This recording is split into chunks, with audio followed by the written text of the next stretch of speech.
Salut les amis, aujourd'hui je vais vous faire une vidéo sur la discipline, elle va durer 3 minutes et nous allons parler de ce qu'est le décrochage au poker.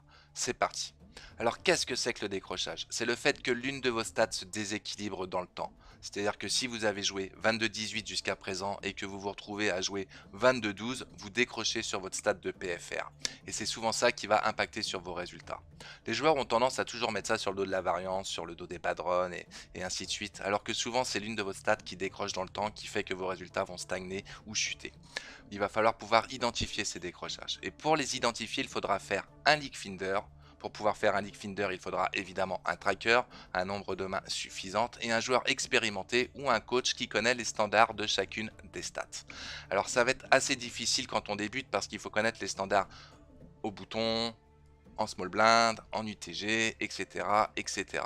Et c'est là où ça devient compliqué. Il faut connaître également les standards pour les VPIP, les PFR, les 3 bêtes, les fold to 3 bêtes, les C bêtes, les 2 barrels, les one to showdown, les win showdown, etc. etc. Pour pouvoir les identifier, il faut imaginer une petite jauge avec le froid d'un côté, le chaud de l'autre, et il faut que vous soyez dans une fourchette. Alors pourquoi dans une fourchette? Parce que prenons le taux de 3 bêtes par exemple. On sait qu'aujourd'hui, on va considérer un taux de 3 bêtes correct autour de 8%. Mais si vous êtes sur une table où tout le monde fold et qu'ils ont toujours un fort taux de fold to 3 bêtes, dans ce cas-là, vous allez augmenter votre fréquence de 3 bêtes en y incluant des 3 bêtes light, ce qui va augmenter votre taux de PFR et votre taux de 3 bêtes évidemment, autour de 10 à 12%.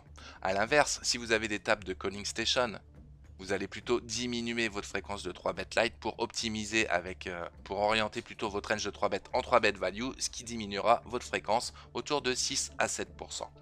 Voilà ce qu'est le décrochage. Il faut connaître les standards et voir si vous n'allez pas trop vers le haut ou trop vers le bas. Pour les identifier, je le répète, il faudra faire un leak finder, stat par stat, avec des reports, avec des filtres sur votre tracker.